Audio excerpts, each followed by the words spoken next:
تحية خالصة لكم. لقاءنا متواصل ومستمر، وغنمشيو مباشرة وغادي نرحبوا بالأستاذ محمد أحليمي، أخصائي في التغذية. صباح الصحة والسلامة أستاذي، ومرحبا بك. شكرا لك اختي سكينة، تحيه ليك وتحيه لفريق العمل وتحيه للمستمعين الكرام، وصباح الصحه والسلامه للجميع ان شاء الله. أحوال طيبة على خير. بارك الله فيك. شكرا لك بزاف على موضوع اليوم لأنه مهم. أنا غادي نشوفوا من واحد الجانب آخر، لأنه نعم أنا بالنسبة لي زعما واحد التجربة كارثيه اللي كيتلاحوا ليها الناس، واللي كتقدر انها دير مشاكل كبيره من بعد، لانه حنا ما ضابطينش. يمكن الناس من قبل بكري واحد الوصفه صحراويه اللي كانوا كيديروها اللي سميتها الجريه، الناس كانوا ضابطين يمكن، او لنا كانت ولكن دابا كاين فيها اشكال، لانه كاين البعض اللي تيقول لك القولون ديالي كيضرني، احنا في اطار القولون العصبي، مصارني ضاريني، غادي نغسلهم، غادي نغسلهم. ولكن الطريقه باش غادي نغسلهم كناخذ بعض الاعشاب مع الماء، ونبقى ناخذ غير السوائل وغيرها واحد يومين ولا 3 ايام حتى يعني المصران ديالي كيخوى كاريمون. هي كتجربه ربما كيقدر يكون انه متعامل بها في منطقه معينه لظروف معينه، ولكن كاين البعض اللي كيديرها اللي من بعد تيخلص واحد الثمن غالي شي شويه الصحه ديالو، بحيث انه كيقدروا يوقعوا مشاكل. اهمها هو انه كيكون اسهال مفرط، كيوقعوا مشاكل ديال الجفاف، كيوقعوا مشاكل ديال احيانا الالتهابات في المصارين. ولكن كنظن بانه ممكن اننا نقيو مصارنا بطرق صحيه بلا ما نطيحوا في مشاكل اللي ممكن انها تكون كبيره. فعلا اختي سكينة، صراحه حطيتي يدك على الجرح. انا فعلا اختي سكينة هادشي دابا اللي كنشوفو، شوف هو الاجداد ديالنا ولا في الثقافه ديالنا كانت امور ربما حنا خدينا على الفكره وبدلنا كل شيء وكنقولوا هذه هي الحقيقه، مع العلم ان الحقيقه حاجه اخرى. فاليوم ان شاء الله غتكون الحلقه الثالثه استمرارا الموضوع ديال القولون العصبي، وقلنا وعدنا المستمعين ان شاء الله باذن الله الا كنا من اهل الدنيا غادي يكونوا عندنا 7 الحلقات على القولون العصبي. الناس مشكورين، وصلنا رسائل فرحانين بالموضوع، حتى حنا فرحانين بهذا الموضوع هذا. لكن طريقة المعالجة باش نكونوا واضحين هي طريقة جذرية، هي طريقة أكاديمية، هي طريقة علمية عملية، باش ما نبقاوش نمشيو في واحد الطرق اللي لا تحمد عقباها، باش نفكروا بالمنطق. فأول حاجة كنا هضرنا على بعض الحلقات التمهيدية يوم الخميس ويوم الجمعة، واليوم إن شاء الله الهدف ديالنا ومن هاد الحلقة ديال اليوم بالخصوص هما المخلفات. شرف الله قدر الجميع. استسمح لنا الحلقة ديال اليوم لكن هي طابو يجب أننا نتكلموا فيه ويجب أننا نعرفوه. علاش؟ لأن لما هاد الطابوهات إما كنحشموا نهضروا فيها، إما إلا هضرنا فيها كتكون يعني معلومات شحيحة. هادشي هذا خلى ان مارشي يبان، خلى واحد السوق اللي ولا يعني غريب وعجيب. هذه المسألة ديال الطابوهات. فاليوم ان شاء الله حديثنا على كيفاش هاد القولون وكيفاش هاد الامعاء نبداو الصفحة من جديد. بيان سور الحلقة غتكون مفيدة للناس اللي ما عندهم حتى مشكل كوقاية، مهم بزاف، وغتكون مشكل الناس اللي عندهم القولون العصبي. انت اولا كيتعرف عندك قولون عصبي، خصو يتعرف بعدا التشخيص مهم بزاف. فاول حاجه خاصك ديرها شنو هي؟ الناس كيمشي يبقى يقلب على الوصفات، شنو هذا قال شنو هذا ونجرب. الغريب ان بعض الناس كيسولونا على بعض الوصفات حتى كيجربوهم، حتى كياخذوهم، حتى يعني كيوقع ما وقع. فانت كانسان مشيتي مثلا شريتي واحد المنزل جديد ولا كريتي واحد المنزل جديد، اول حاجه كديرها انك تمشي وتنظفه. علاش؟ حيت غتبدا حياه جديده، كتنظف هذاك المنزل هكا عاوتاني. الجسم ديالنا. انا مثلا عرفت عندي قولون عصبي، تم تشخيص اني عندي قولون عصبي، او لا ما عنديش انا قولون عصبي، بغيت نحمي راسي انا من قولون عصبي. سمعت هاد 7 الحلقات ديال برنامج الصحه والسلامه، اشنو غندير؟ هذا هو. وغنبداو من القولون حنا غاديين باش نعرفوا هاد القولون هذا باش مرتبط. فالجسم ديالنا عنده ابواب. انت في المنزل ديالك الله سبحانه وتعالى قال وفي الارض ايات للموقنين وفي انفسكم افلا تبصرون. انت ملي كتمشي تحك سنيناتك فين كيمشي داك الماء؟ ملي كتغسل المواعن فين كيمشي داك الماء؟ ملي كتمشي مثلا شرف الله وقدر الانسان للمرحاض لقضاء الحاجه فين كيمشي داك الشيء؟ عندنا اللي كنسميو حنايا شرف الله وقدركم الواد الحار، دورات المياه. هادو ابواب كيخرجوا منهم السموم. الجسم ديالنا عنده ابواب اللي كيخرجوا منها السموم، كيتسموا لي زيمونكتوار. كاينين 4 عند الذكر والانثى، والانثى بالخصوص عندها 5. يعني المشتركه بين الذكر والانثى كاينين 4، ووحده عند الانثى هي ال5. هاد 4 الابواب اللي كيخرجوا منهم السموم. اولا الجلد، تعرقات. الا ما كنتيش كتعرق، الا ما كنتيش كتحرك، الا ما كنتيش كتمشى، الا ما كنتيش كدير واحد المجهود، ف السموم كتقلب منين تخرج، لان ما لقاتش كيدير تخرج مع العرق. في حين انك الا تمشيتي وعرقيتي كاينه السموم اللي كتخرج عبر العرق اللي تشكل ضغط على الكلي الا ما خرجتش عبر العرق عفوا. ف4 الابواب اللي كيشارك فيهم الذكر والانثى قلنا كاين الجلد، تعرق. كاين التنفس اللي كنخرجوا ثاني اكسيد الكربون، كنخرجوا العديد من المواد ماشي غير ثاني اكسيد الكربون. هذه مساله مهمه بزاف. ثالث حاجه شرف الله وقدر الجميع هما الكيلي اللي كيصفيو لنا الماء ويخرجوه عبر البول الاولي والبول يعني في المرحله الاخيره ديالو اللي كيتجمع في المثانه. اذا هضرنا على الجلد، هضرنا على الرئه، هضرنا على المثانه شرف الله وقدر الجميع. البول علاش؟ لان السموم تجمع على يعني طبيعتها المائيه اللي كيحولها الكبد من طبيعه دهنيه لطبيعه مائيه. هادو 3 الابواب، زائد الرابعه هو القولون. اذا 4 اللي كيتشترك فيهم الانسان كامل لا ذكر ولا انثى. كاين الجلد، كاين الرئه، كاين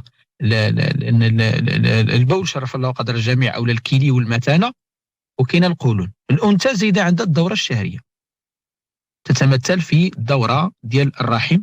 علاش؟ هذيك ازاله السموم لتنظيف انقى مكان فوق الارض اللي هو رحم الانثى.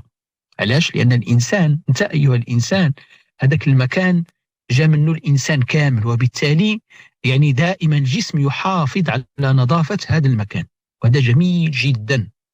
اذا هذو كيتسموا لي زيمونكتوار. بالمناسبه الكبد ما داخلش، هذا خطا. دائما كنقولها للطلبه، لو فوا لا يعتبر بارمي لي زيمونكتوار. الكبد هو نعم يحول من لاديسيون كونجيغيزون، كيحول من ما هو طبيعه دهنيه في المرحله الاولى المرحله الثانيه للطبيعه المائيه، اما هو ماشي ايمونكتوار، هو محول للسموم. اولا انت عرفتي راسك عندك قولون عصبي، انا كنعطيكم حلول اللي هي جذريه وانا كنقولها والله ثم والله ما يتحل المشكل الا ما مشيتيش بهذه الاستراتيجيه هذه. اولا جمع المعلومات. جيد، هذه سمعناها مزيان. جمع المعلومات. انا ما يمكنليش غادي لواحد المكان وما عنديش معلومات عليه. انت ملي كتكون غادي لشي مكان ويصيفط لك اللوكاليزاسيون جي بي اس، شنو هي هذيك عباره عن معلومات على شكل لوكاليزاسيون جي بي اس.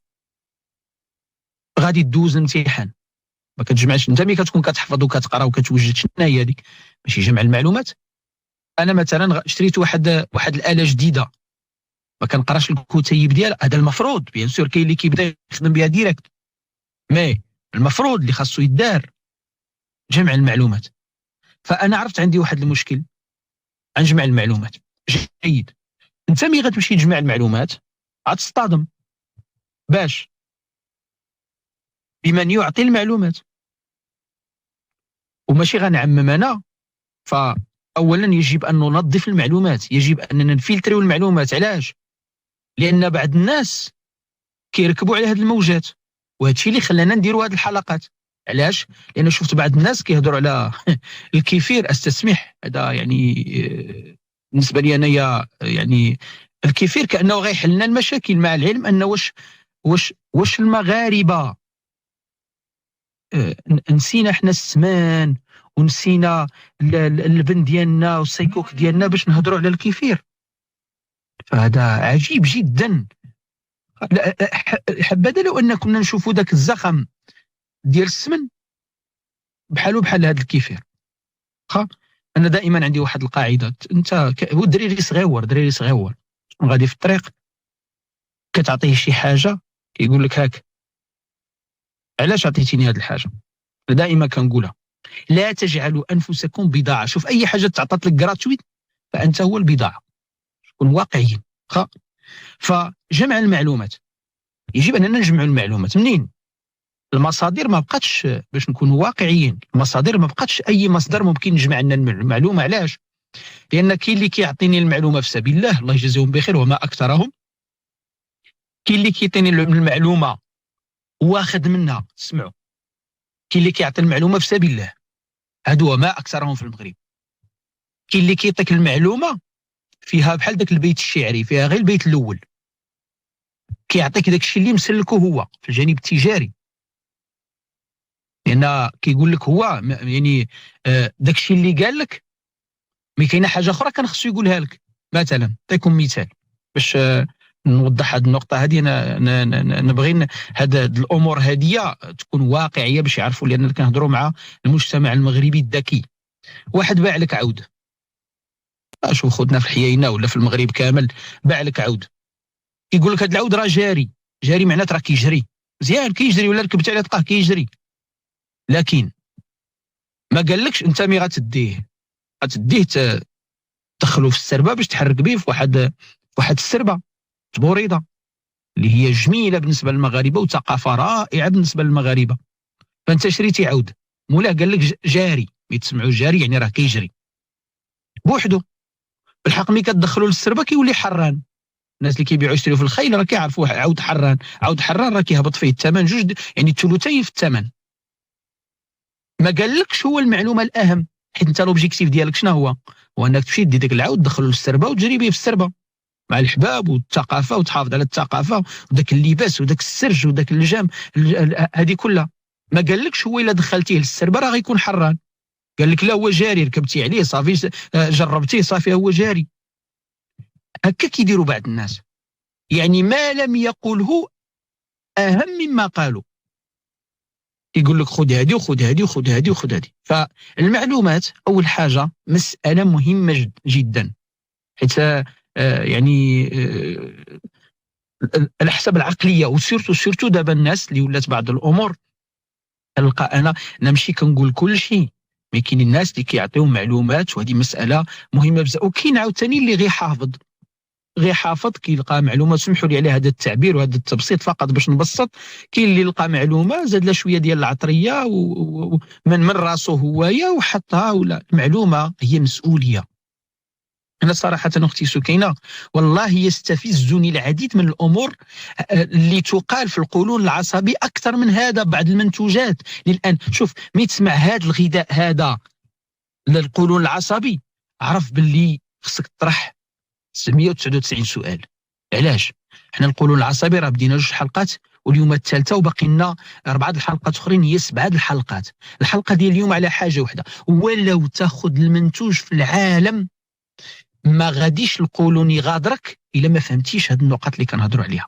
واخا فحتى ان واحد النقطه، وهذا الشيء مؤرق صراحه، لا انا ما كنت لاتحدث على هذا الشيء لولا الناس بالغات. واخا واحد كيجيب لك منتوج وكيجيب لك دي تيموانياج، واحد كيقول لهم وي انا خديت هذا المنتوج جنسي مقوي جنسي ما بقاش عندي المشاكل.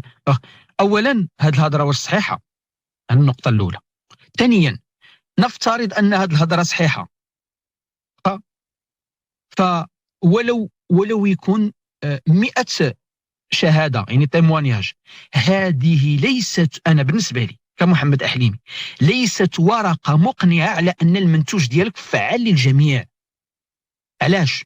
لان يقدر ياخذ واحد يوصل للمستعجلات، خاصه ان هذه المنتوجات هذه في الجانب القانوني بحال مثلا دابا الدواء عنده لا ام مأطر الدواء، يعني غتخرج واحد الدواء اعطيني لي زيفي ديالو اللي كيديروا، معطيني لي زيفي سكوندير، هذاك لا ام يعني حاكم هاد المساله هذه بالجانب القانوني. بالحق مكمل انت يا صوبتي عسل دغموس هاد المنتوج هذا، يعني هاد الامور هذه كامله الواحد، انا نفترض جدلا ان هاد لي تيموانياج كاملين قالوا الحق، ولكن لم يقولوا الحقيقه. يعني تقدر تقول الحق، تقدر انت ما كذبتيش، ولكن قالوا لك قول، ولكن واش هي الحقيقه؟ لا ماشي هي الحقيقه. الحق حنا ما كنلوموش هذاك التيموانياج، هذاك قالها علم الله، واش بلاسيبو واش كوريلاسيون، لان بعض المرات الناس ما كيفرقوش بين كوزاليتي وكوريلاسيون. تقدر واحد الحاجه غير بانت لك هكا جابوه هكا علم الله شنو هاد الامور هذه تجاريه راه كلشي عارفها، ولكن جيت تعطيني 100 شهاده على المنتوج ديالك، هذه ليست ورقه مقنعه بالنسبه لي انا كمحمد بحليمي على الاقل. علاش؟ لانني اعي واعرف ان الاشخاص يختلفون من شخص لاخر. الباراسيتامول الا خديتيه انت لا دوز ديالك يعطيها لك المختص ديالك انت. علاش؟ لانك انت فلان، العمر ديالك فلان، الحاله الصحيه ديالك، هاد الامور كامله. ماشي معنات انه الا خداوها 100 الناس هاد المنتوج ولا هاد المكمل ولا هاد المدعم جنسي ولا هاد الوصفه اللي كتحيد القولون ولا اللي كتغسل الامعاء ولا هاد الامور، كان شفنا حنا ناس اختي سكينه بعد اللافاج ديال لو كولون بواحد الطريقه. احنا نحب البدائيه، لكن في بعض الامور العلميه البدائيه غلط. جيب بعض الاواني وبعض الامور ابدا. شنو اللي خصنا نعرف؟ بالاضافه الى عدم وضوح التاثيرات الجانبيه. علاش؟ لان صور قول لي هذه راكم كتعرفوا المونتاج كيصلح كل شيء وكيزول كل شيء. لا نقولوا لا وسبحان الله العظيم الناس اللي عندهم الفراسه راه كيفهموا واحد الا بدا يتكلم راه كيعرفوه يعني واخا. والمغاربه عندهم الفراسه الحمد لله واخا. ف باش ندخلوا لصلب الموضوع بخصوص القولون العصبي. اي واحد عنده قولون عصبي بالمناسبه، ملي كنقول قولون عصبي كنقول جرثومه حلزونيه. ما كاينش شي واحد عنده جرثومه حلزونيه بلا ما يدوز بالمرحله ديال القولون العصبي، وما كاينش شي واحد اللي عنده قولون عصبي وما غيوصلش للجرثومه الحلزونيه. انا ماشي كنخوفكم، انا كنعطيكم واحد الامراض مالوغوزمون بقينا كنتبعوا لي باك ديال هذا ديال هادي ديال المكمل، ولينا في الباك ديال الامراض. يعني الباك ديال الامراض شنو هو؟ اكتئابات، المزاج ما هواش، ارهاق عام، قولون عصبي، جرثومه حلزونيه، فقر الدم، مشاكل غده درقيه، نقص فيتامين دي. هادو كاملين كتلقاهم مع القولون العصبي واخا. فاول حاجه خاصكم اخوتي هو التخلص من الفضلات. صافي. لاحظوا حنا باقيين ما هضرناش، لان تصور اختي سكينه تقول واحد عنده قولون عصبي يقول لك شنو تاخذ. لا، قبل ما نقول لك انا شنو تاخذ، هذا الشيء غنهضروا عليه لا حيان الله حتى النهار الخميس ولا الجمعه. قبل ما نقول لك شنو تاخذ خصك تنظف. فما يمكنش نتايا تبدا تفكر فها شنو تاكل وها شنو تاخذ وانت باقي عندك فضلات في الجسم. الجسم خصو يبدا يشتغل على النقاء ويكون جسم نقي. واش عارفين باللي كاينين ناس عندهم قولون عصبي؟ انا غنعطيكم المصطلح سيروا هيك قلبوا عليه، سميتهم لي ديفيرتيكول. شنو هما لي ديفيرتيكول؟ دي بوش، واحد نيشات شرف الله قدركم ديال الفضلات كتكون على مستوى القولون، كتعطيكم مشاكل كبيره بزاف. اصلا الجسم شوف، ملي كيكون عندك دياري يسهل، وملي كيكون عندك كونستيباسيون قبض كيرفض الماكله. والجسم عطينا اشارات كيقول لك انا ما ناكلش تنخرج الفضلات. شرف الله قدر الجميع. اولا الناس اللي عندهم قولون عصبي، الناس اللي بغاو يحميو راسهم من القولون العصبي، خصنا نعرفوا كيفيه التخلص من الفضلات. الناس كيقولوا الديتوكس ملي كنقول انا ديتوكس اقصد الاسم العلمي. راه الديتوكس الحقيقي هو التنفس، الديتوكس الحقيقي هو التعرق، الديتوكس الحقيقي شرف الله قدركم هو التبول، الديتوكس الحقيقي هو تمشي للمرحاض. هذا هو الديتوكس اللي كاين في الجسم. لولا الديتوكس لما كان الانسان يعيش ولو دقيقه. اول مرحله في التخلص من الفضلات وإراحة القولون. صافي، هذا القولون هذا قبل ما نقولوا لها شنو تاكل نريحوه بعدا. أول مرحلة هي تنشيط الخمول اللي كاين على مستوى الأمعاء والقولون.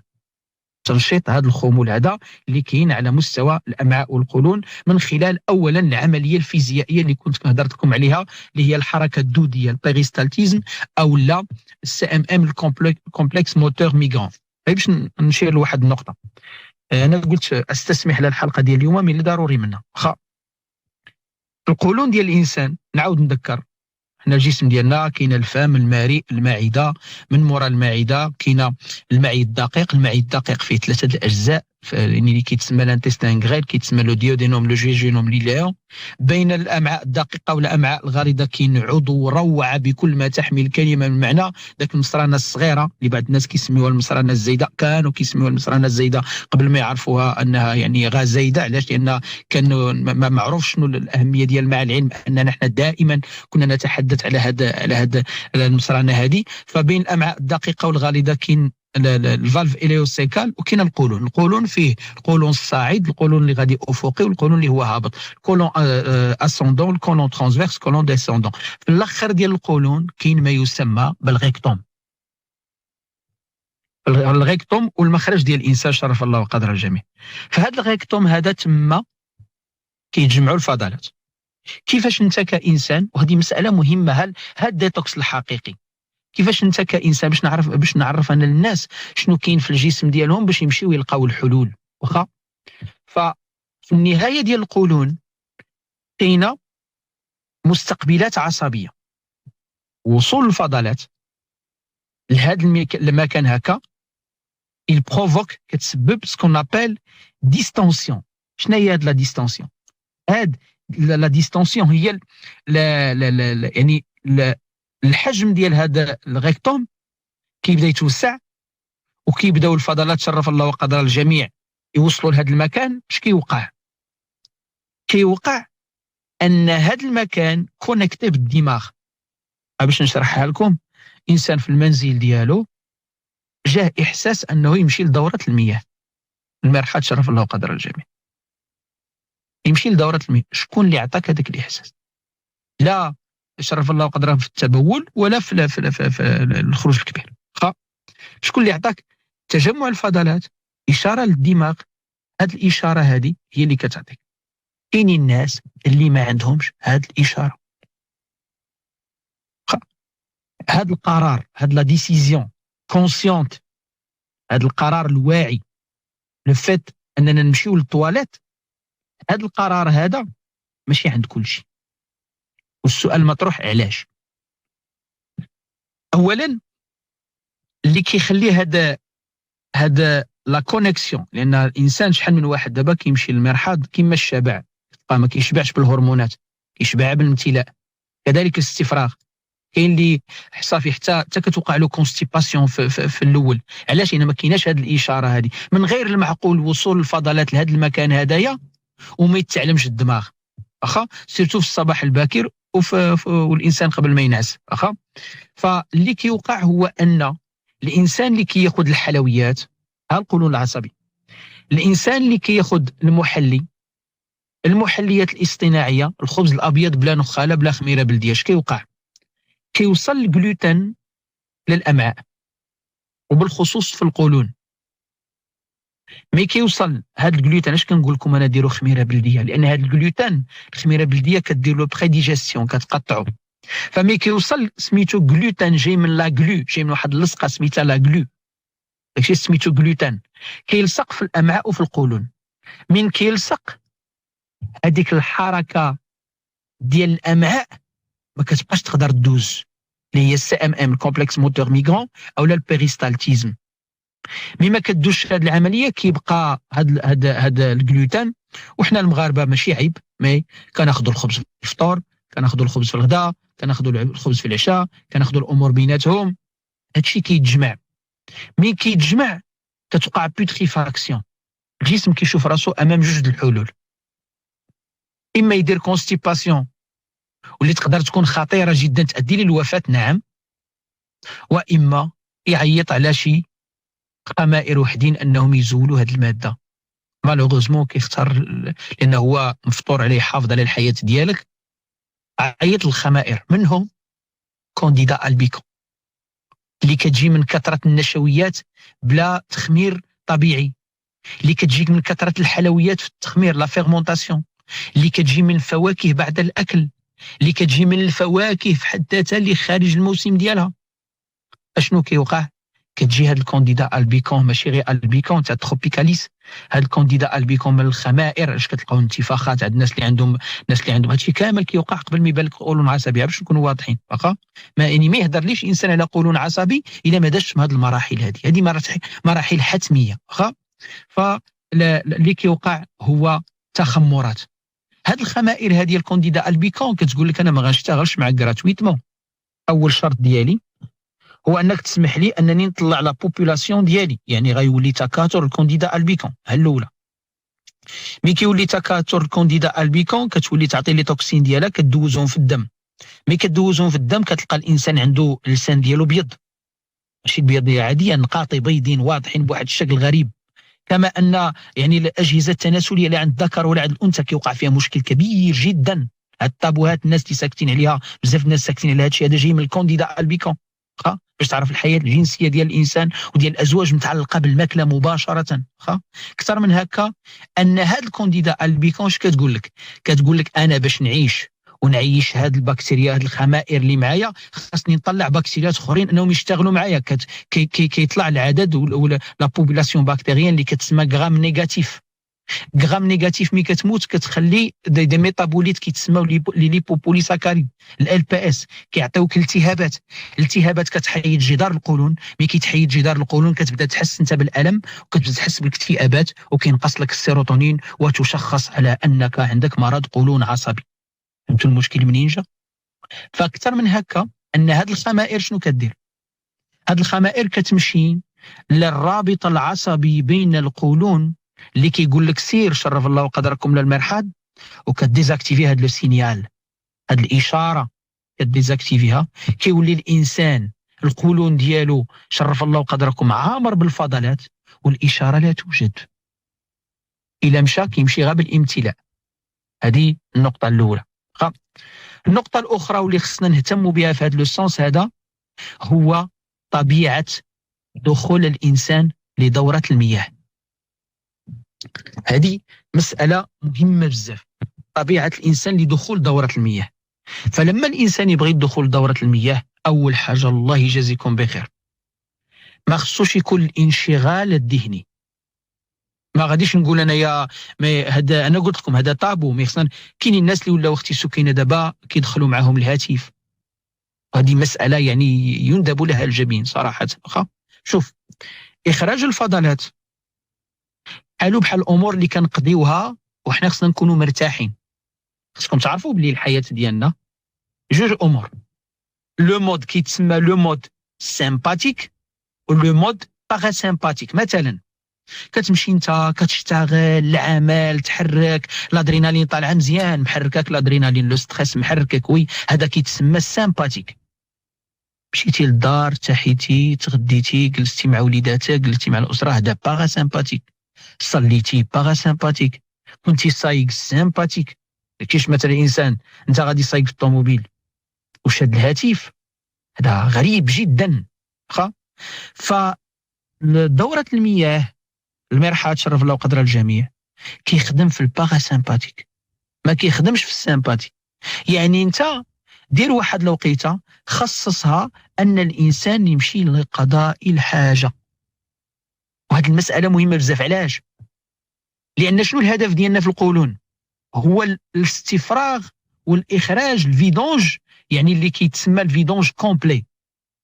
هاد الفيدونج كومبليت اللي خاصها تكون، يا غادي ندير انايا اون فيدونج اللي هي كومبليت وغادي يكونوا هاد لي سيل ديالي انا ما بقاوش في القولون، يا كل مرة غادي نخلي دي ريزيدو، كل مرة غادي نخلي بقايا، وهذوك البقايا هما اللي كتخدم عليهم هاد الخمائر. يعني انت خاصك تحيد الامور اللي تعيش عليها الخمائر والبكتيريات شرف الله قدركم اللي هي الفضلات.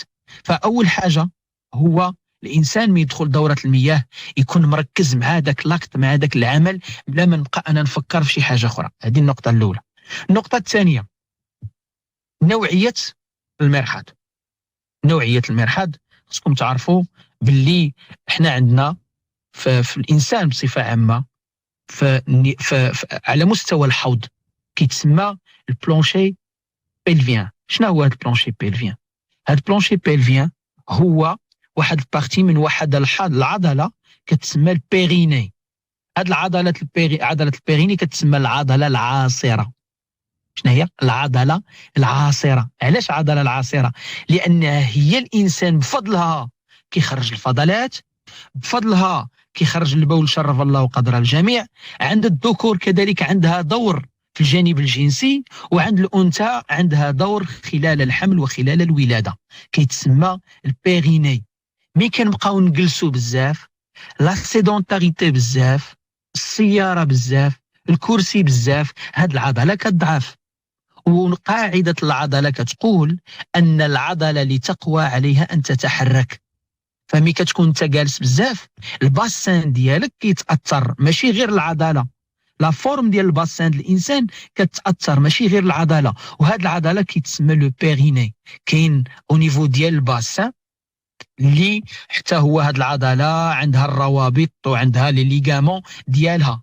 فها هي كثره الجلوس لا في السياره ولا في المنازل ولا في البيرو، هاد لا سيدونتاريتي كتاثرنا على هاد الفيدونج غاستريك. اكثر من هكا، ان المرحاض على الاقل اذا انا كنقول بلدي او لا رومي، كاين ناس يقول لك لا حنا البلدي ما نقدروش عليه. واخا الناس اللي كيصوبوا هاد المراحيض شرف الله وقدر الجميع ديروهم هابطين.